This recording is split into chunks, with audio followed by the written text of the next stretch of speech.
Welcome to Cut the Bull, an insightful podcast which addresses the news of the day and the cultural issues plaguing our society, bringing logic and context to these topics and discussing solutions too real for mainstream pundits. Now, here are your hosts, Charles Love, Shamika Michelle, and Wilfred Riley.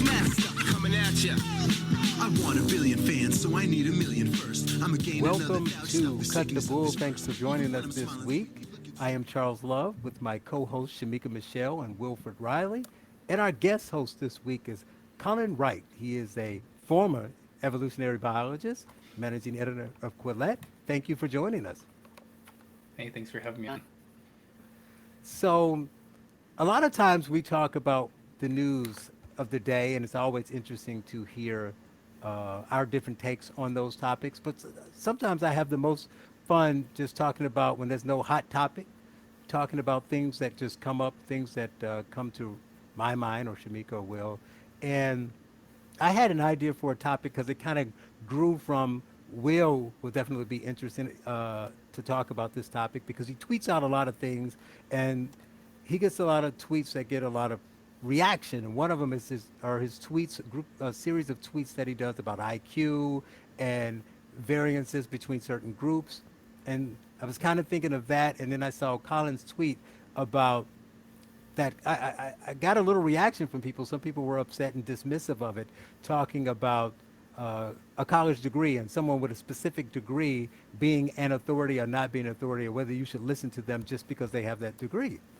And it got me thinking, and I wanted to talk about intelligence and intellect, but in a broader standpoint, kind of like how we look at it now versus how we used to look at it, and who gets to decide who is intelligent and who is not. You know, for the layman, I guess, people look at people who went to college and say, that guy went to this school, that guy has a college degree, he must be really smart. But there are a lot of people who are very intelligent who never went to college, and then there's a big, fight between which school you went to and which, concentration you studied, which would dictate whether you're intelligent. So I wanted to get your opinions there at the beginning, just starting with that. How important is intelligence, and how do we as a society define who are the arbiters of knowledge in our society? Will, I want to start with you. Oh, I figured you'd start with Colin there, but yeah. So no, this is some stuff that I've just been bantering about this on Twitter. I'm a culturalist on IQ, meaning that I don't think there are massive hereditary differences between blacks, whites, East Asians, so on. I think obviously there are things like training that greatly affect the IQ scores for countries. Ireland comes to mind. But all this background is just useful because I've been doing some of these IQ conversations today, just test prep work, and people have been arguing back and forth with me on Twitter. And these range from quote-unquote hereditarians who apparently seem to be Asian supremacists. They think Asians are smarter than white or black Westerners, over to the critical race theory folks who say, well, it's all bigotry. That doesn't make a ton of sense if you look at who's actually, winning a lot of these academic competitions, the Jews, for example. But the tweet that really got a lot of people animated was me talking about credentialing and what difference this makes. And this came from a conversation this morning with a couple of people. I talked to Rod Graham for a little bit. I think James Lindsay was involved. But about who would win a debate between, say, Ibram Kendi and, in fact, one of the guys from Quillette. And one of the arguments was, well, Ibram Kendi is a credentialed social scientist by God. That man has a PhD and he's written a book. And my comment was, a lot of people I know in the debate space would light that dude up. It would be a very ugly competition. 100 points to 0 on the screen. So how do you put that up? How do you justify that in terms of credentials? What do credentials mean? And what I said, my argument that I challenge people to take on is that credentials are a signaler for other things like IQ or familiarity with literature. But if you know someone's IQ or their familiarity with the writing in a field, the credential means a lot less. So if someone is, even leaving affirmative action, the racial stuff aside, if they're what's called a legacy, they're a rich white guy who went to the University of Mississippi because their great-granddad built it, and they have a GRE score of 1060, the fact that they have a PhD in Southern studies or something like that doesn't really mean that they're going to be one of the brightest guys you'll ever encounter. And I thought this was pretty obvious, but it got a lot of backlash because a lot of junior academics follow me, and they were saying, well, are you saying my degree is worthless? You know, my beautiful degree in feminist methodology? So it got a little heated on both sides. But basically, I do think a lot of credentials don't mean a whole lot. Like, if I were listening to an Army Master Sergeant with an IQ, a tested IQ of 137, going up against a sociologist, an IQ of 110, I'd bet on the sergeant. Well, see, that's why people should listen, and they will love this podcast, because we can take any topic and, one, make it really interesting and go all over the place with it, or if we wanted to, bring it back to anything that's in the news today, which is fascinating. And you thought I would start with Colin, and I would have, but because one of the triggers for my topic was his tweet, but you write about it so much, and I saw some of that stuff earlier today, which made me think that it would be interesting to go to. And you said something when you talked about legacy that made me think about another piece. But first, I do want to go to Colin and say, because he kind of teed up the tweet that I was mentioning, where you talked about he's going from credentials, and you talked about just because somebody has a degree in a certain field doesn't make them the end-all authority on. So talk about that a little bit as it relates to what Will was saying. You know, I used to look up to people with PhDs a whole lot until I got into grad school and started interacting with PhDs more often. And then especially when I realized how many people with doctor before their name and PhD after their name and a bunch of other letters are just speak complete nonsense on a lot of topics they've claimed to be experts on. And the ones I've mainly of biology, because that's what I'm, a quote-unquote expert in, and just seeing the claims people are making, such in the realm of biological sex. That's what I tend to focus on. And people saying things like there's no such thing as male or female, there's clouds of maleness and femaleness, or that sex is a complete social construct, things like that. Like, these are, well, they're extreme claims, and the things they have to bolster these arguments, just a laundry list of fallacies.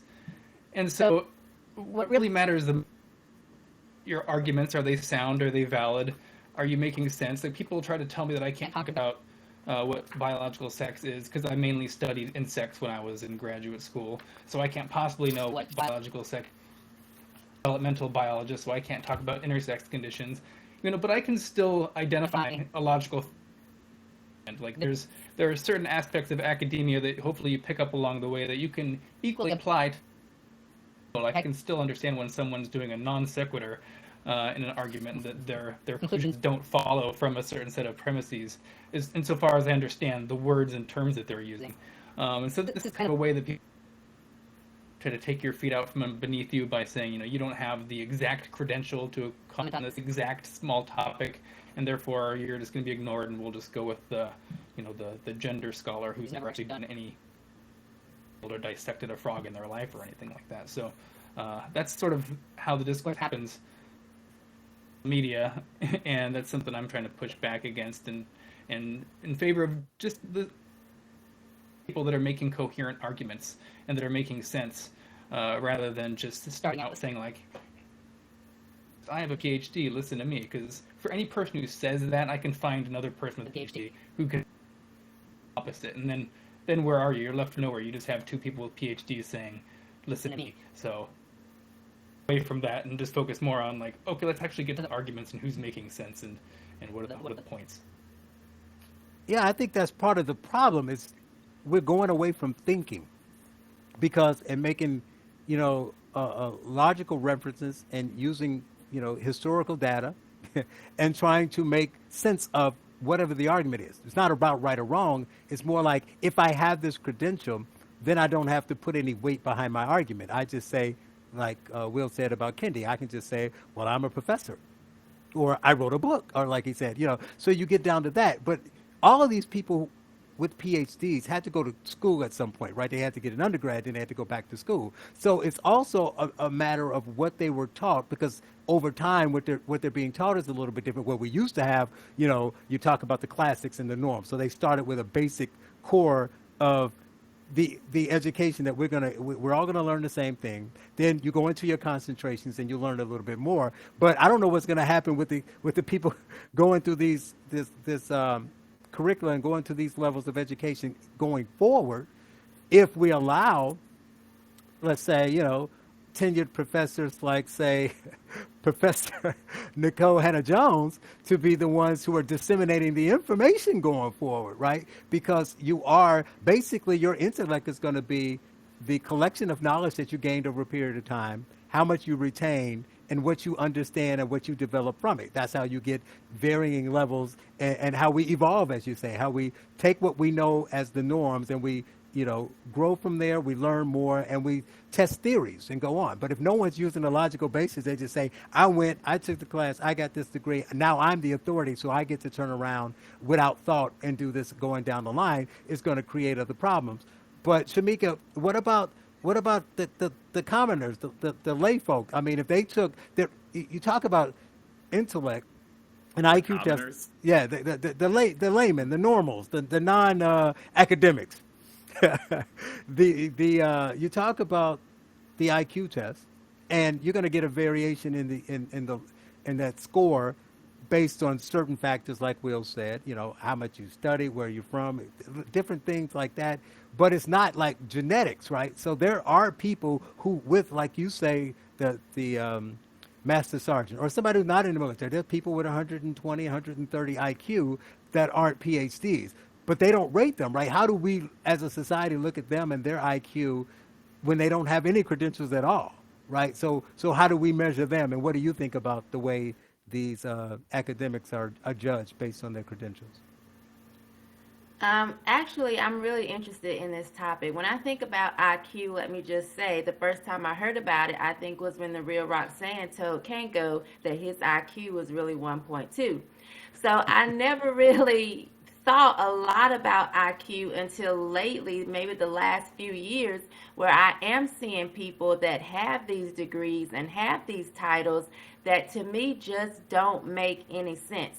I went, my major in school was biology, and I would say this last year, everything that I thought has just really fallen apart just by people that I know who have these titles and these credentials and the carried themselves when it comes to masks, when it comes to the pandemic, when it comes to social distancing, everything that I thought I knew, like, okay, I would give them credit. They actually had the discipline to go through school. Apparently, they knew how to study and to get their work done. They had to know something, right? They can't be stupid.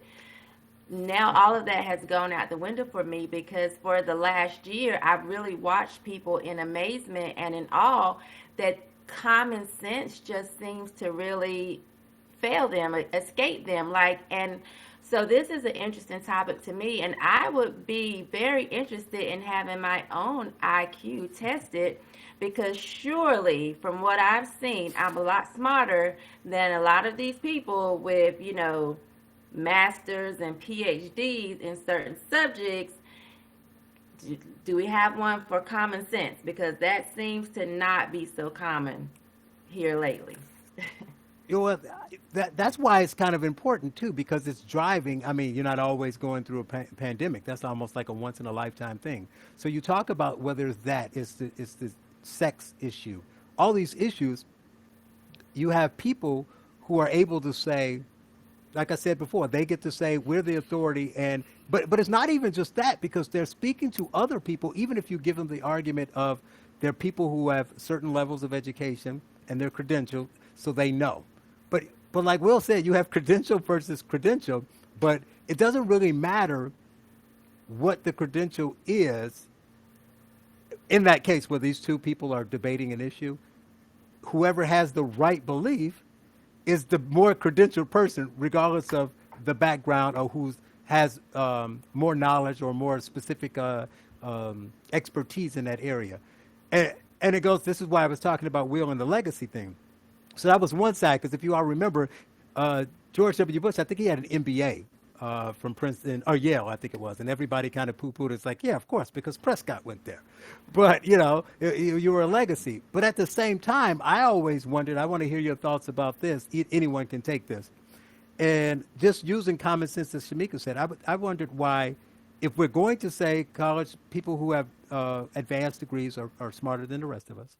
And if you went to a certain school, you're even smarter than the guy who didn't go to those schools. But if we give them that argument, why is it that Barack Obama he should be president? He's so smart. I had all these people telling me, man, look at him. He's so smart. Look at where he went to school. So that was a tell. That's how you know. He doesn't have to say a word. Look at how smart he went to the schools. Yet Ted Cruz and Ben Sass are not as smart.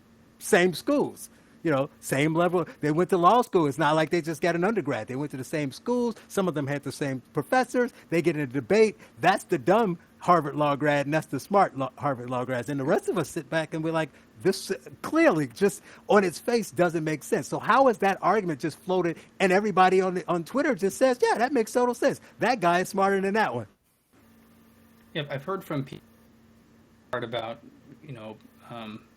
Harvard and Yale and all the Ivy Leagues is just getting into them in the place. But from a lot of friends that I know, once they're there, the grade inflation can be out of control in some of these higher institutions where just sort of push through to get your degree and join the elite afterwards. So ideally, these institutions and credentials are going to act as, they should act as like a first filter for know who to give some of their valuable attention to. You can't just pay attention to everyone.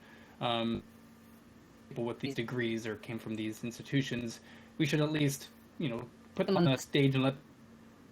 But then, as I said earlier, at the end of the day, you can't have your arguments be grounded on credentials and that you went to school at. You need to actually have the right arguments and make sense at the end of the day.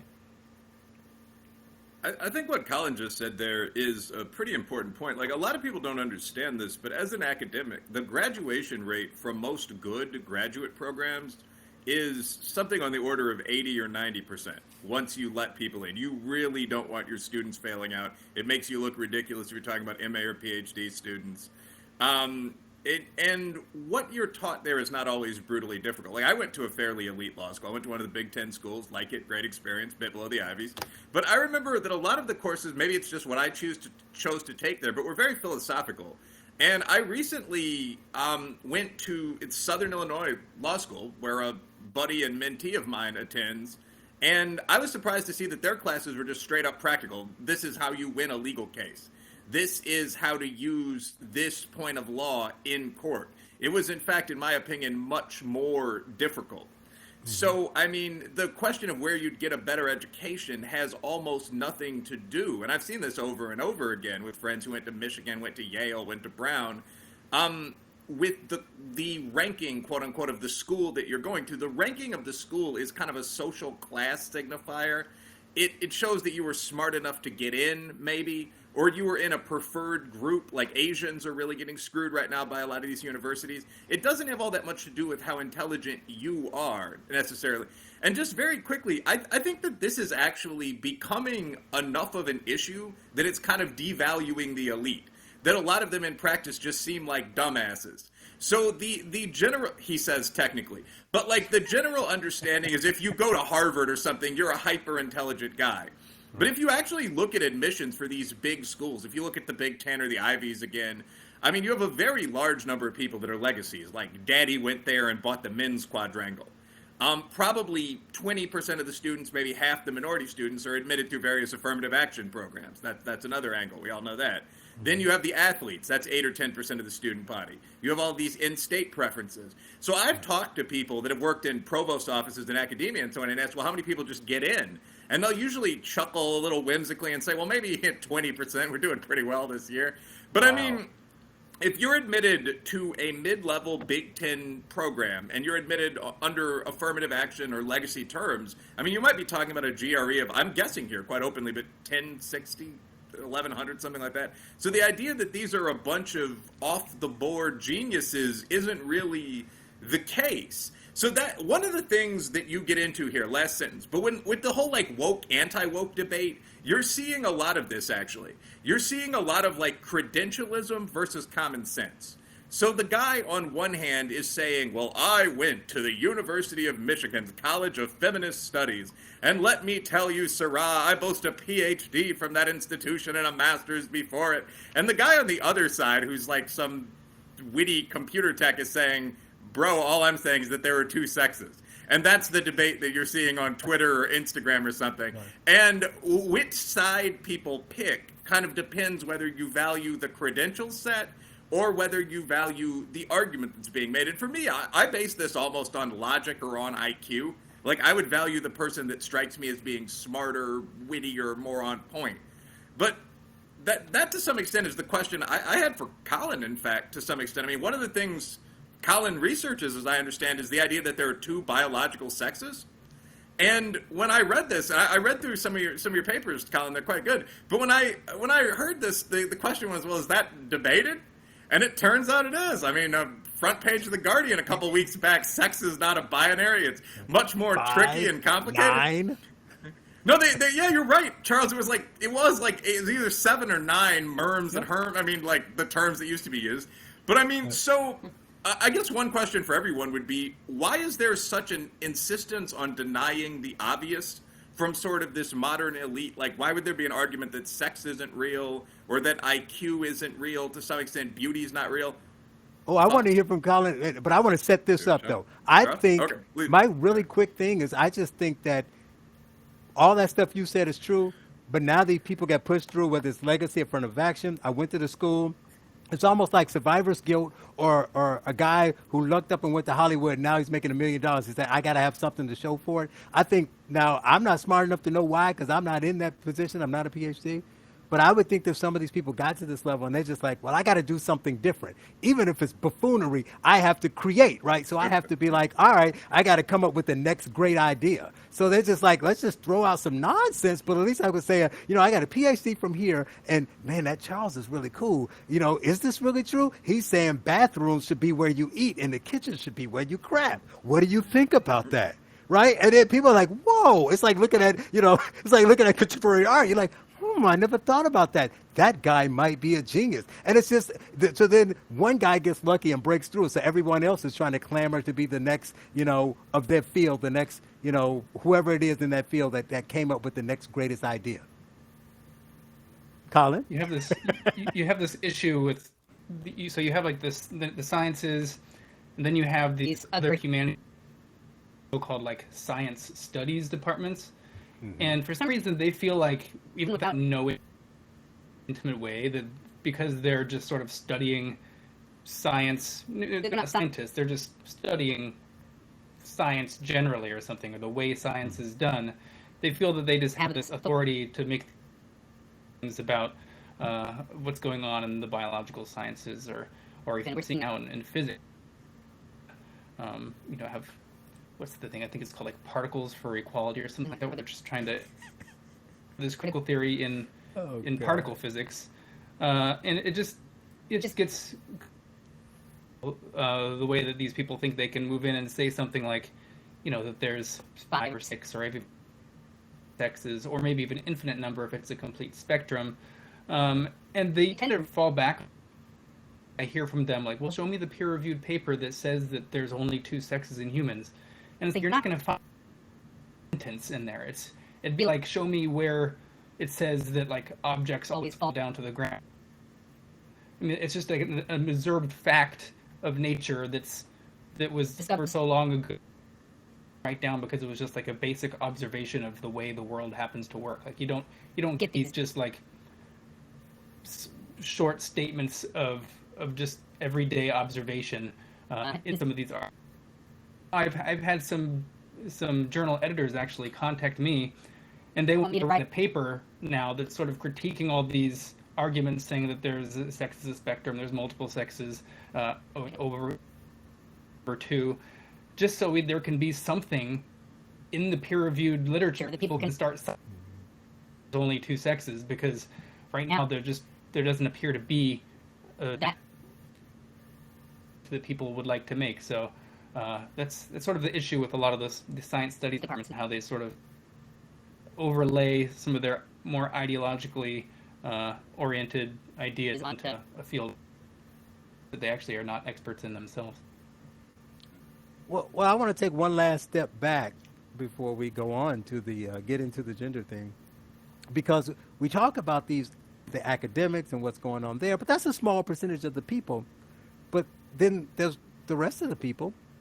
And I want to get your opinion on what has happened to people even before they got to college. So what has happened to the education and therefore afterwards the IQ of people coming out of high school and growing up, and you know, it's a little different. So we thought, like in the 80s, when the 70s, when they said we needed a Department of Education because we got to fix this problem, and education was not regulated, and there were the problems.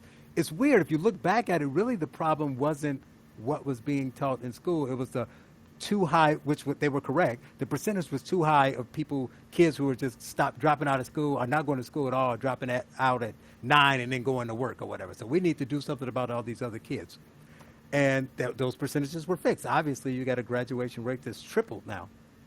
But the flip side is, I think what was being taught, like in the 50s, to the kids who did go to school in junior high school and high school, was far superior to what's being taught now. So what do you think that shift was like? I mean, we go back and look, and we're like, so those kids were learning Latin in school, and they were, they were being held to account. And if you failed one class, you failed the whole year. Do it right. I mean, it was just different than it is now. So yes, our graduation rates are 80-90%. But I remember I reference this every couple months when it comes up. But there was an article in the Chicago Tribune back in the 80s during this time of the season saying it's graduation season and all the kids are going through. And unfortunately, there are thousands of kids here in Chicago walking across the stage to get their diplomas, and they can't even read it. So though there was a much smaller number of kids who were going to school in the 40s and 50s, that was unfortunate. But the ones who did graduate, I bet there was no way they were graduating and they could not read. So what are we doing from that standpoint to the kids? I mean, irregardless of CRT, because we talk about that all the time, but just in general, aren't we dumbing it down to where the kids just don't know as much as they knew before? Shamika, you have a kid that just graduated. Congratulations. So, can she read her diploma? And what do you think about this? Yes, she can read her diploma, but I think a lot of that is what they're teaching in schools. What I learned in school, I feel like, was to think for myself, or to learn how to think critically. Now it's really an indoctrination camp. Schools are indoctrination camps. They teach you what they want you to know, and they put a lot of their personal opinion into the lessons. I've been able to hear them up close and personal doing virtual school this year, and I have been shocked by the amount of personal opinion that these teachers put into the lessons every day. It's been disgusting. And I've always felt like I was a very involved parent, and I kind of knew what was going on.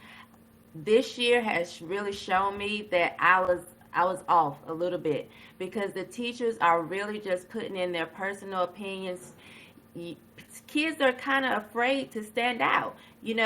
I really had to sit and talk with my daughter this year, because there were times when she had a different opinion because of how she's been raised and the conversations that we have and the things that she's been exposed to, where she was really like, I don't know if I can even say how I really feel, because they will give my grade based on whether or not they agree with my opinion, not whether or not it's like a critical thought or if it makes sense. And so I think that's one of the things that has changed with schools. They're not really teaching you to actually think for yourself. They're teaching you to think the way they think. And a lot of times they're basing these kids' grades off, does it match what I believe? And so, that things have changed when you go to the store, and after the person has already, rang it into the cash register, you change it and say, oh, here's a quarter, and then they're just lost and they're staring into space and they can't count your change back. That for me was, like, oh, whoa, things have changed. Because listen, I worked at Burger King as a teenager, and it was, I had my own cash register to the side. I could count my stuff back. I could tell them how much a combo was, and I had my own register making me some extra money because I could count that back. Now, kids, if it's not right in front of them, clear, they just don't know. Things have really changed. Shamika's building a bank. That's what that's called. I'm not going to get into that. So you two... I want you to reply to that. You can reply to that, but I want you to focus on what I was saying too. All that stuff is true, but all that madness aside, I'm talking about what I call the virtual book burning. They're not burning books, but they're taking them out of school. No Latin, no civics. So I'm just talking about, are they just making school so simple and then passing them through when they can't pass it, that Oh yeah. our 18-year-olds are just totally different than they were when I was 18, us old folks, or, obviously well before me. Isn't that affecting how our society goes out into the world as adults and what they know and what they think they know? For sure, and you can't correct the kids. You know, who- no one wants to say to that child, there's a difference between THERE and THEIR because, everything is such a big deal now. Well, you didn't make my child feel good. You embarrassed my child. When you corrected my child, you told them this. It's not helpful. It's not lifting them up. I would not want to be a teacher today because it's like, what can you do right? Almost like a police officer. Of course, yes, we do need some things changed, but everything is just wrong. There's nothing that you can really do. Even if you have a desire to really teach, you can't. You can't. Everybody wants to be pacified now in every way. Colin? Yeah, I think all that was in full swing, this sort of moving people along in grade school. I mean, I was a horrible student in K through 8 in high school. I mean, I took the first math class in high school, just the basic algebra, and I got an F. I failed. Time I had to take a math class with the math for the kids who failed the first time. A D in that class, and that was enough for me to graduate high school. I was just pushed along. There you go. Wow. That's fine. I could barely even just solve for x on like the most simple equation you've ever seen.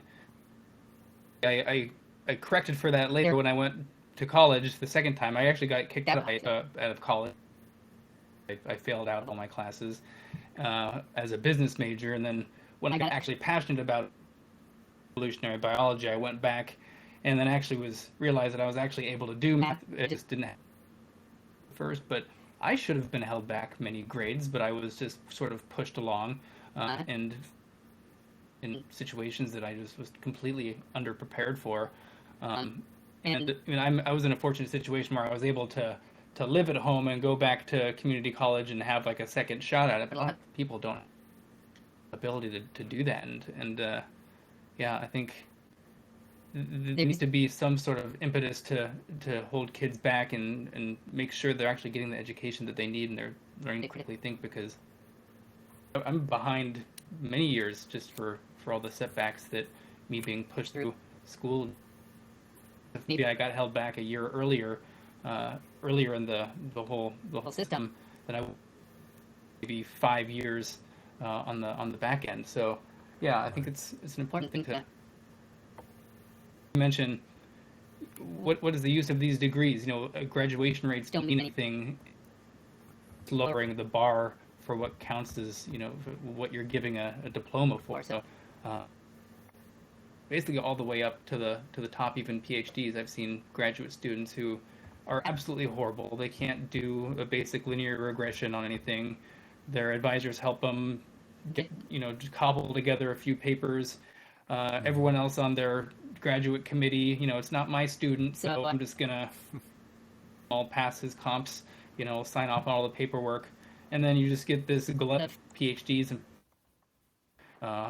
the quality spans from being excellent to just absolutely horrible, but they're jobs and they all have PhD by their names, and it just dilutes the value of a PhD or a degree or a high school diploma. Every single degree gets diluted the more you just push people through. Yeah. Will? Yeah, I mean, first of all, in terms of what Colin just said, I'd be interested in, if you broke it down by category, when we're talking about legacy admits, like diversity forward admits, so on, how many people in some of these different graduate programs, like, I'm going to pick post-colonial studies just as a hypothetical joke example, but we could think of a dozen real ones, could do something like basic linear regression, logistic regression, something like that. And how those people that can't, depending on what category they fall into, do in the job market against the people that can. I think a lot of people might be surprised by the results in terms of who gets jobs and who doesn't.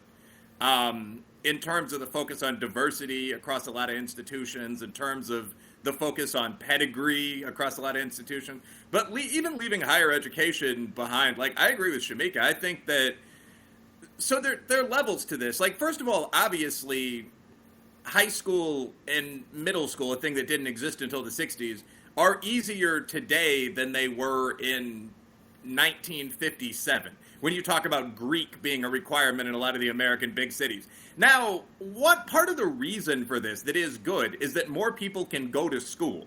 Like, fewer people have to pitch in on daddy's farm, right. 9 months out of the year.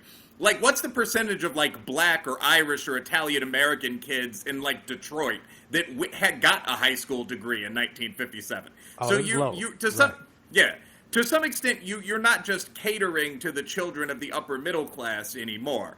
Like, one of the things, when I talk about, like, IQ culturalism, one of the arguments I actually had a couple days ago was with someone who argued that the SAT scores for African Americans and for poor whites haven't increased in something like 50 years.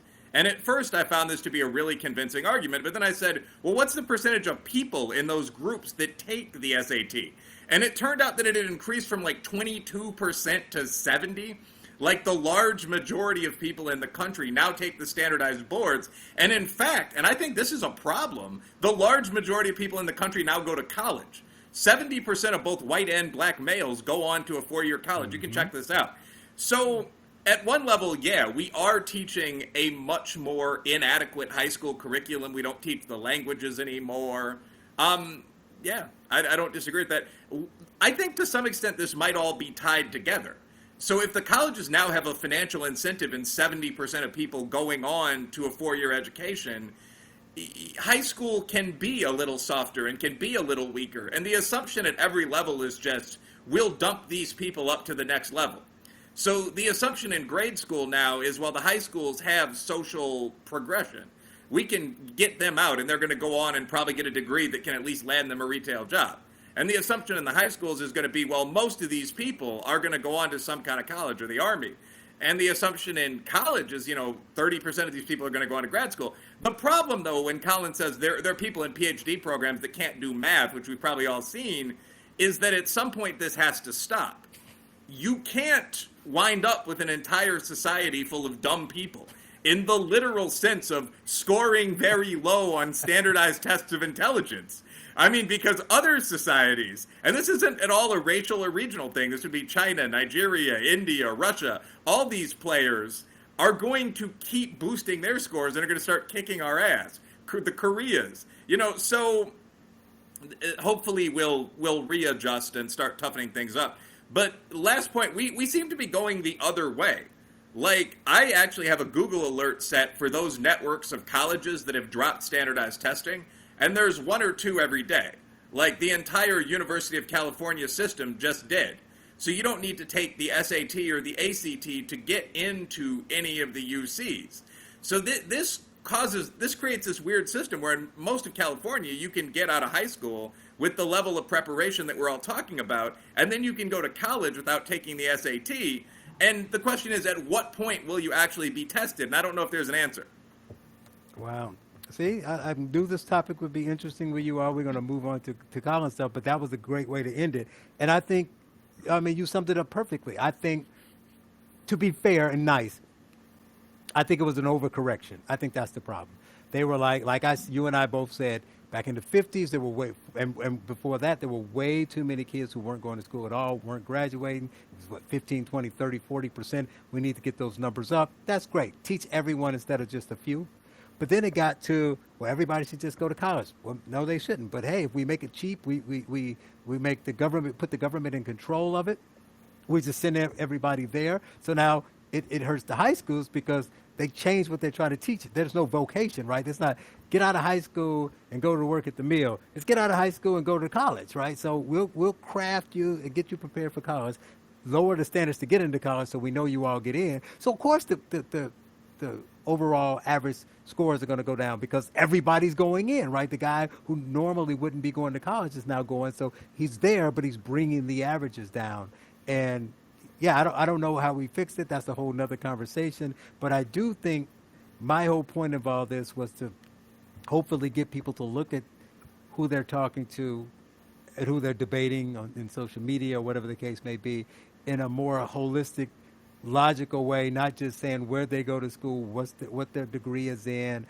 This guy said, he did this, so he knows. I mean, just use your common sense, right? If what they're saying is completely insane, maybe it's just insane, right? You don't have to say, I think it's insane, but he went to Harvard.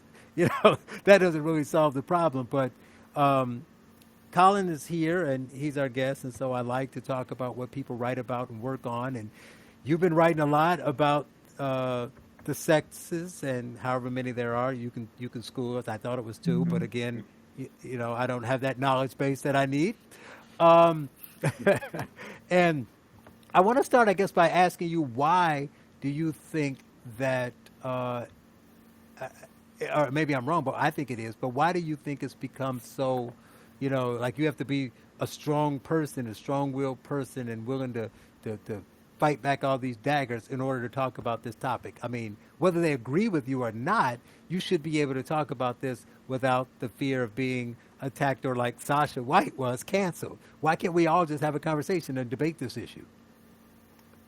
I think a lot of it's because ideology that's sort of on the ascendance is sort of latched itself on to the of civil rights in a lot of ways. It's latched itself on to the LGBT movement and seen on sort of the wrong side of that, because a lot of conservatives were, in my opinion, of that with regards to gay marriage and gay rights and things like that. And so nobody wants to be the person standing up against the rainbow flag, whatever that flag is now signaling to some degree. I would consider myself as one of those progressive, social justice type people. And maybe the early 2010s, I was sort of right there with the people, because in my opinion, the things they were claiming, they weren't that crazy. There's this move to separate from gender. They said biological sex it has to do with biology, but your gender can be man and woman to refer to your gender identity, and male and female to refer to your sex. And to degree in biology, and I was like, okay, well, that's fine. We can have separate words to refer to different things as long as there's clearly a designation for sex and there's one for how people identify. And I can modify my language. That's no big deal. Yeah, that's cool. And then it was this slow creep over the next 5 years. I think it was around 2016. I started seeing people posting online about biological sex, a spectrum, or there maybe being 5 or 6 sexes, and I thought they must be talking about gender identity or something, and so I just asked them, you guys mean gender, right, not sex? And then they're showing me this, the New York Times article. They're showing me this Nature article that are saying that sex is a spectrum, and biologists now think that no one really quite knows what a male and female is anymore. And that's just that was sort of the last straw for me. That was my woke tipping point that I think, as James Lindsay likes to say, where I just saying I'd always been someone who speaks openly and criticizes things like and intelligent design. We're going after evolutionary biology. I was very much arguing against that. And this were in the academy, all left-wing people. They were cheering me on. Argue against these people there. But when it became me criticizing their ideas coming from within the academy, social justice, critical theory type ideas, it wasn't so easy to criticize these things. And when they would call me out, it wasn't them saying that I was wrong. They said that wrong, and I'm also a horrible human being for doing this. I'm a bigot. And then they'll throw in racist claim on top of that, even though it's not a topic I really touch on very much. It just be within the academy, because the people that need to be challenged overrepresented in academia by a wide margin, and so a lot of the people who were arguing against evolution and intelligent design in the past, they didn't really have any power in academia, so there was to someone like me criticizing their ideas. But this whole new sort of sex biology. This is, I mean, the eye of the storm is inside the academy, and so if you're standing in near it and you're criticizing these views, you got to watch out because you're gonna get and that was my experience a lot. Luckily, when I left academia, Quillette was kind enough to hire me, so now I can sort of just say what I want and not worried about getting canceled, which has been a huge blessing for me because I had no idea what I was when I left academia, because I had spent 12 years becoming an insect biologist, and there's not a lot of in the private sector, so things worked out pretty well. Why do you think that is? Why do you think that they are? I mean, I get for some, obviously, in all these cases, there's some well-meaning people. There's a percentage of people who honestly believe that there are 9 sexes, or people who just honestly say, well, I think we should be kind to everybody and let people do what they want to do. That's fine. But that's not the majority of people. And you're talking about people in academia, you're talking about people in the hard sciences now. We're moving beyond social sciences. Why? Why are they all of a sudden, and you know, some of these people, they're not 22 years old, so not only are they educated and they're, you know, in the sciences, but it's not like, you know, in 2003 they were saying this. So they had been studying this, they didn't believe it, and all of a sudden in 2015 they were like, no, there's 9 sexes, and you know, this is so important that this needs to be the push. This needs to be the hill I'm willing to die on. What was the why did this change? What was the catalyst for it? There's this idea that differences between people that you can acknowledge as like a justification or people being bigoted. And so rather than sort of going the liberal route and saying that, yeah, in any axis you can measure people and height and skin color and how smart people are, whatever, rather people are different, but we shouldn't judge the quality of a human being by, you know, any of these types of traits. Look at, you know, are they a good person? Maybe they're not that intelligent, but they're really good at these other things. You know, everyone has a...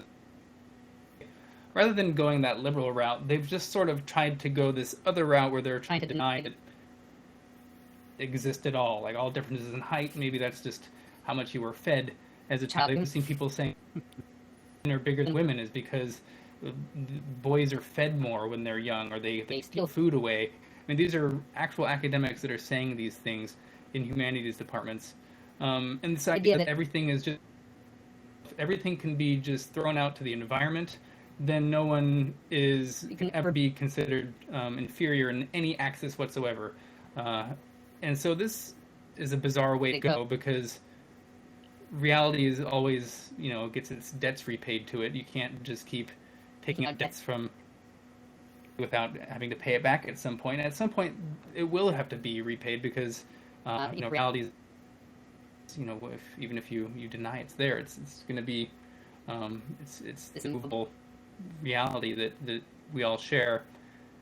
And I think that is probably the main, we see this sort of craziness going on right now. It started off just being with the male and female thing of denying that personality differences exist or behavioral differences existed between men and women. We see the male and female brain.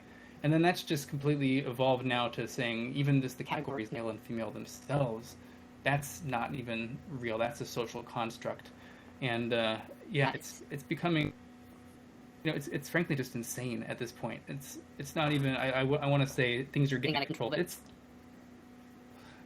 and I don't know how to stop it. So that's sort of what I've been dedicating my time to, is just put up a front against this insanity, because I mean, I've referred to it in tweets before, and I named my as it's called reality's last stand. Like, if we can deny something like the existence of males and females, society on board saying like, yeah, these aren't real categories, these aren't real, well then there's just no saying tomorrow. And you know, then when we get to that point, then we're just hostages to chaos and no up from down. So that's what I've been spending my time trying to argue. Biological sex is one of the most easy things to convince people that's real. Everybody knows it. Ancient artworks depict it. Children know the difference. everybody knows what we're talking about when we talk about males and females, but some non-insignificant subset of society right now is with wielding a lot of power that's suggesting that maybe that's not the case. So, Will, I see you. Yeah, I guess just a question for Colin and for the panel. I'm trying to keep this kind of PG-13, but what's the argument that sex doesn't exist? I mean, in fact, I guess that's the question. Like, I just pulled up on a side screen characteristics of the sexes, and they're things like self-lubricating vagina. I mean, like, they're pretty obviously things that exist. The chromosomal order for men and women, the most, I think, deep-seated one of these for me would be, is your reproductive system designed to produce, I guess the technical term would be many small gametes, like sperm, or a few large ones, like eggs or whatnot. I mean, it sounds funny, but this is obviously a very well-defined scientific reality. There are males and females. Humans are a sexually dimorphic species. So it's always good to get the opponent's best argument on the record. I mean, Colin, what's the argument that there are 9 sexes? Is it just that there are intersex conditions which could be interpreted as sexes? Or one comment here, it seems to me that the real question for the transgender movement isn't, are there a small number of intersex people that we must treat ethically? It is rather, if someone is a fully biological male with, an XY chromosomal order, a penis, testicles, so on down the line, can they decide to become a woman? That's more the question than anything else. But at root, what is the argument that there are more than 2 primary human sexes? Like, can you break that down? Yeah, well, there's a couple, and it's interesting because there's people who will make these different arguments on their side, but they never argue with each other. They only ever argue against people like me that are the 2 sexes people. One major thing they do is they'll try to insist that sex is this multivariate phenomenon that consists of things like chromosomes and your hormones, and whether or not you testes or ovaries, a whole list of things. If you have breasts and facial hair, they'll eat secondary characteristics too. And they'll say that when you try to pin sex to any one of these things, you'll say, like, well, people say sex has to do, you're either XX or XY, and that's your sex. Well, then they'll have an XX individual who had a gene called the SRY gene, which is the gene that is a switch that a fetus developed as a male. They'll have an example of someone who's XX who has this gene that's been their X chromosome. So they're XX and they're a male. Or they'll show an example of a female that has a condition that gives testosterone and say, oh, this is a female or whatever with high testosterone, and they're say that you can't pinpoint sex down to any single one of these traits. Therefore, whatever combination of these traits we try to define male and female as, that's ultimately we have to agree by that, and then our culture is going to be influencing where we decide what traits we count as in. Then there's the people who argue that.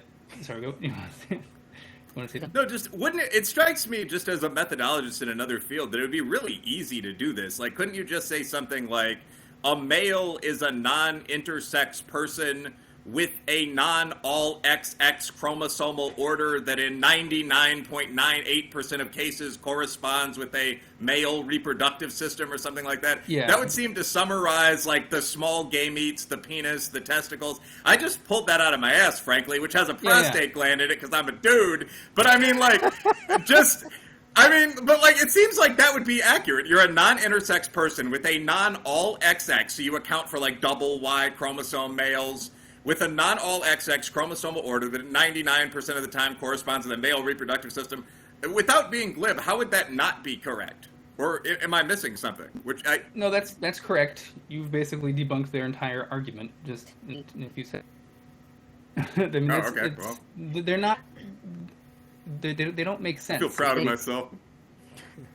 They're coming at this from a very superficial point. I mean, you can even, the way I tackle that one is to say, argument, if you want to say that there's no differences between humans and chimpanzees, because single thing, we have all the same number of chromosomes. I think they have one that's been fused, but it still exists.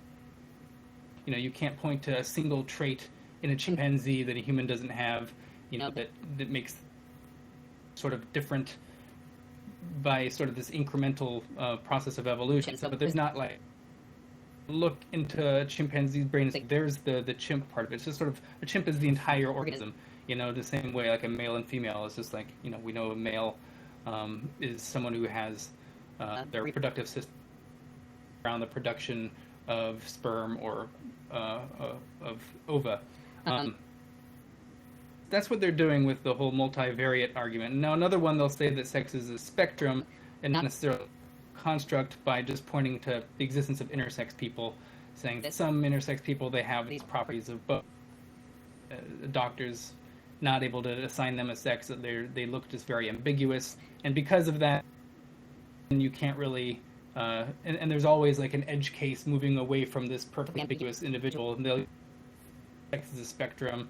And the way I approach this one is to talk about like flip.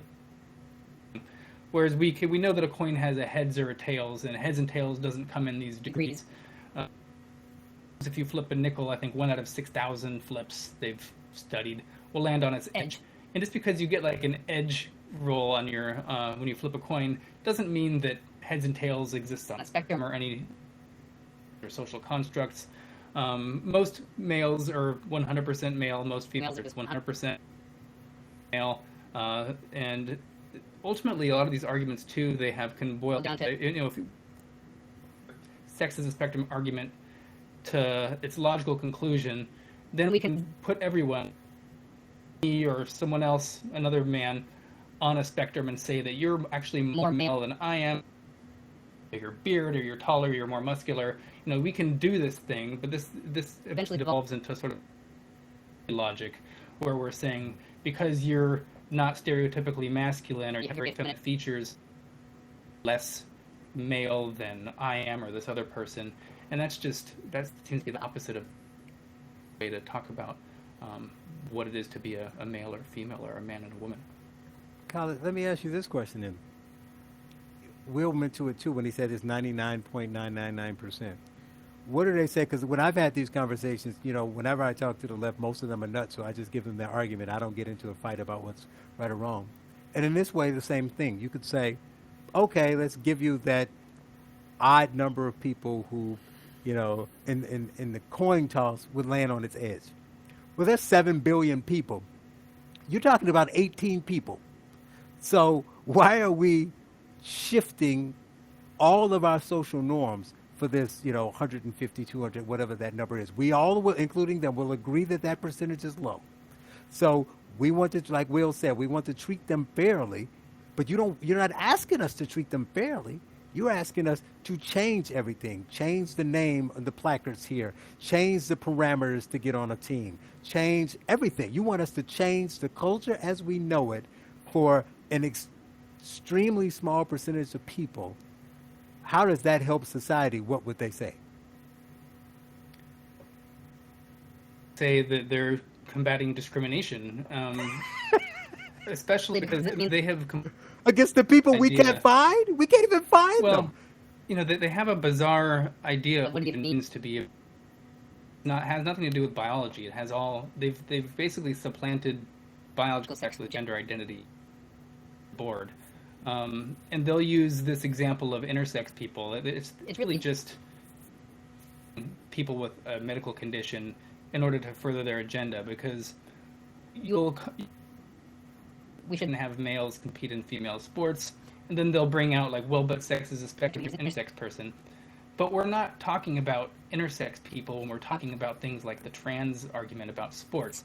To bring back, to have a male compete in the female category is to have a heads claim that they're. It's not having an intersex person claim that they're one way or the other, or the edge of the coin, outcome. We're having an unambiguous outcome claiming to be this other unambiguous. And they're trying to get there just by using intersex people to sort of bridge this gap. Anything, because again, the people who are claiming to want to change sexes, there's nothing. Most trans people are not intersex. They're not this edge case that they're trying to use in order to sort of choose what they identify as.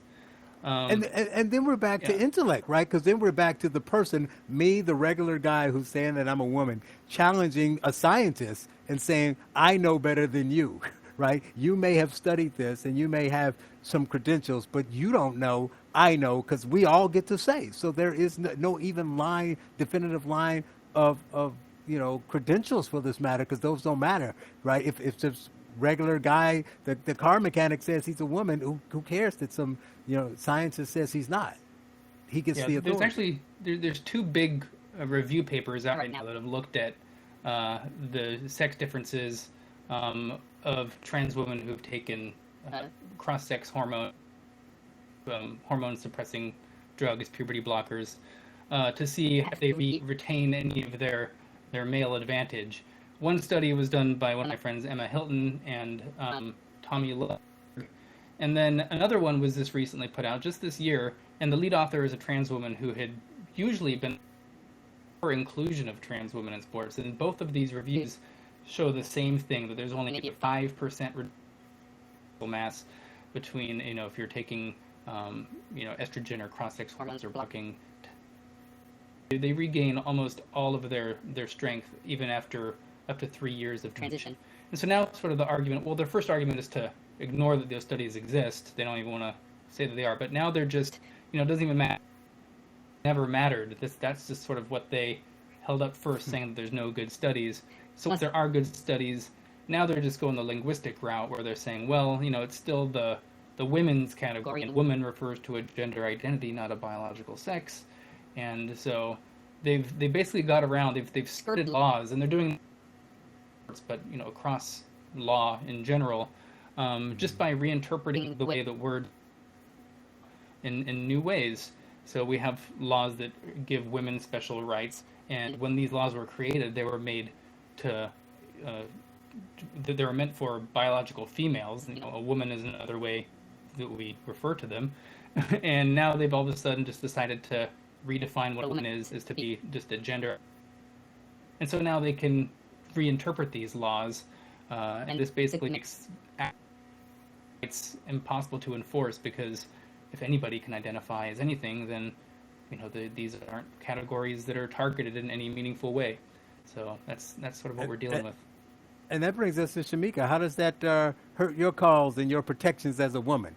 I mean, when Well, the man can take first, your protections. well, I need to go back to Colin saying that they're saying men are bigger than women because maybe they ate more or stole They took all food. the food, right? They took all the food. I was thinking then, I guess Lizzo wasn't raised with any men because she has never missed a meal. Nobody stole a thing from this woman here, so I, you know, I can't really get with that. But as far as I don't understand why it's a controversy about sex. If it's about your reproductive functions, that's easy. And I don't know why people are, having an issue with male and female. To me, like the Guardian article that you sent earlier, I stopped, this Ann Sterling. I said I want to look and see what this woman looks like. Well, she's a butch.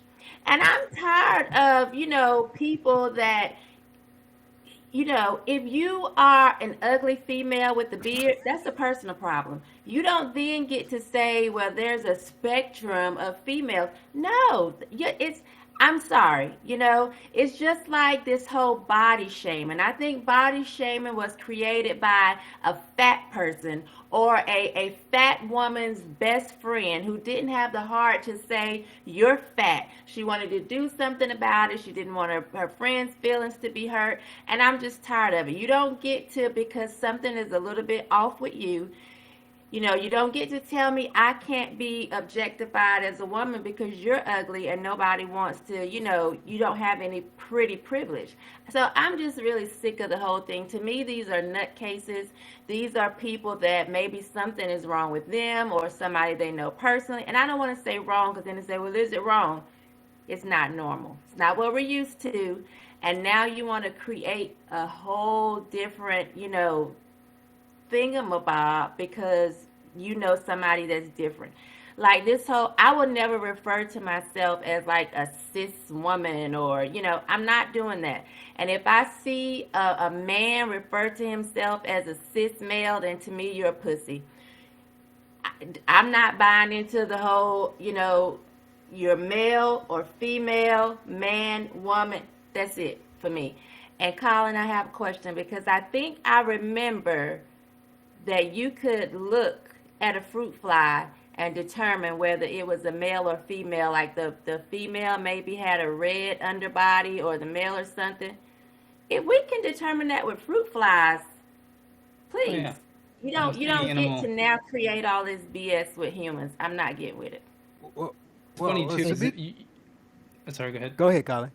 If you look at a lot of the scientists that are making the biological sex doesn't exist, you go on their Google Scholar. A lot of them study fruit flies. A lot of them study in certain animals, and they have no problem in their own scientific literature, their own studies, male tree frogs or female lizards or whatever. Like they can make these just without any caveat whatsoever when they're talking about any other animal, except when they start talking. Their public-facing persona is all sex is a spectrum. We're not quite so sure what's their own research just shows that it's silly to me. I'm not gonna let them infringe on my womanness. But see, that's what's so great about having Shamika, because we laugh at her, but she makes things really plain. And it's going to make it harder for you, Colin, because I think the thing is, it's not you're making it. It's kind of like our battle with the CRT. Will and I said last week, it's like, I don't care what you label it. Here's the problem, because when you get into the argument, so you're having a scientific and logical debate, and trying to beat people who are being emotional. So you have right on your side, but they don't care. You're never going to come to an angle that they're say, well, Colin, you're right. I didn't think about that. You win because it's emotional, right? And because it's emotional, it's the way the guy can look at all of the animals and all of the insects and say male, female, male, female. I mean, what about that man and that woman? Well, how do you know that's a man? Because it's either they don't really believe it. It's virtual signaling. It's them trying to make themselves feel good, or they're trying to join a team. And if that's the reason why they're doing it, I don't know what you do, because it's just, we know it's not true. We're just saying it because, protecting feelings, like Shamika said, or to, like you said, Colin, to find a way to end all, any kind of discrimination or disparity between people. And that's the problem. I keep going back to human nature. Human nature is flawed. Human nature is going to do what it does. And they have such hubris, because they're credentialed, to say, no, we can fix all the problems in the world that we've had over millennia, if we just, change the genders, or change the sexes, or change race, or do this thing, and then it's going to stop. Like all of a sudden, people will stop killing and raping because you say that genders are different. It's never going to stop. Yeah, they're trying to use a linguistic flourish with bigotry or discrimination, and that's if you can just self-identify out of womanhood, now of sexism or something. It makes. But then you have a different problem. No sense. And then you just create a different problem. Yeah, they act like you can just sort of deny these fundamental aspects of biological reality and not have them show up in other places. And I would argue the places we see them showing up is like the, males playing in female sports. To me, that's just like, something's wrong here. There's a glitch in the matrix. Like, you don't they get just these make it fair by glaring going the other way. disparities. Yeah, these are the glaring disparities you get when like there's now going on in some other place. Right. So I mean, we're running toward the ends here. You can tell us, plug anything that you're working on, any podcasts, any articles you got coming out, and let us know where we can find you. Swipe Right, right? You're at Swipe Right, WRIGHT on Twitter. Yep, that's where I'm on Twitter. I do a weekly update. The Substack is called Reality's Last Stand, and I do a weekly update, sort of keeping with the news on sex denialism and gender ideology, and whether it's in schools or the new Olympics coming up, where there's trans athlete weightlifters that can be there. Yep. Keep up with. I was gonna say, how do you keep easily, up? But I thought like 1 week there can maybe be like 2 or 3 stories and pull through dozens and dozens of these insane stories. So it's become more time sink than I But you can go there if you want to keep up to date with the latest and greatest on reality of sex. I also talk about other things like CRT and things to some degree, but I the sex and gender issue. Other than that, I'm on Twitter, as you mentioned, Swipe Right. And that's all I got going on right now. I'm going to be trying to launch a podcast in the next month or so. It keeps getting delayed, so keep an eye out for that. It'll probably be called Reality's Last Stand as well. People look out for that. And Will, anything? I'll let you close since Shamika went the last time. Got anything you want to add or anything you want to say before we go? Oh, you're on mute. Go ahead. Yeah, I actually always like Shamika's closes, but is it cool with you guys if I close with a question? Sure. You get your time is your time.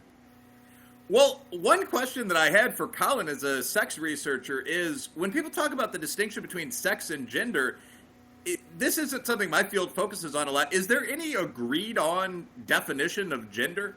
I mean, so, i.e., biologically, it's pretty easy to say what a woman is.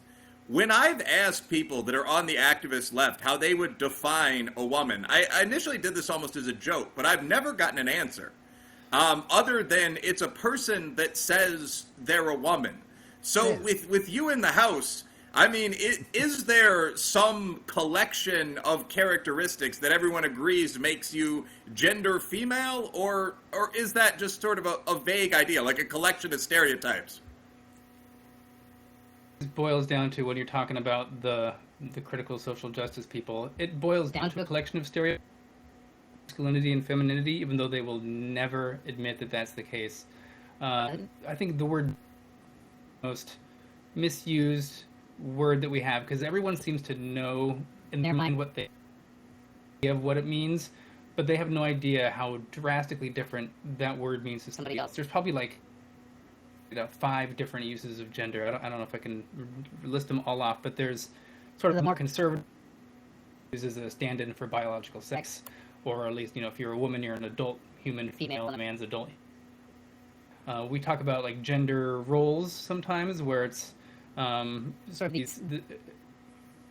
this definition that came out of a lot of the radical feminists, where they look at the cultural norms and expectations that are placed on individuals associated with their Then some people talk about gender, which is just these evolved behavioral differences between males and it can be socially influenced to some degree, and then you have the Tumblrized version, is just whatever I identify as, and there's maybe 100 or 1,000 of those that you can see, which basically, as you mentioned, just boils down to a constellation of behavioral traits and personalities and mannerisms that people can sort of identify. It's a cluster of characteristics of masculinity or femininity or any other. Someone has decided to just sort of draw a line around these traits and say, this is what I am, this is the new gender. So, yeah, when we talk about gender ideology in schools and a lot of the trans movement, it people just saying, I identify as a man because I'm have these stereotypically masculine traits and identify as a female. And that's a big problem of identifying womanhood. These stereotypes, basically, because whereas before a lot of feminists said judge women or men based on whether or not they're masculine or feminine, there's many ways to be a man or a woman. No, there's actually a very limited way to be a man and a woman, but sex is not related to it. So as long as you're in the kitchen, you're a woman, basically, whether or not you're a biological male or a female. That's, a distillation of sort of where their ideology is headed. Well, with that, I think you get your wish, Will. I think Shamika is nodding her head. I have to go to Shamika last. Shamika, send us home. She's the closer. I'm just going to say this. I don't care how many apparatuses a person has, whether it's plastic, polyurethane, whatever it is. If it doesn't have the ability to shoot semen, you are not a man. That's all I have to say. You found a way to draw a distinction between the two. Well, thanks again, Colin. This has been informative and fun. I appreciate you, Will and Shamika, as always, and thank you all for watching and listening to Cut the Bull this I'm week. saving the day. Patriot J, I'm saving the day. I'm saving the day. I'm saving the day. I got a country to save.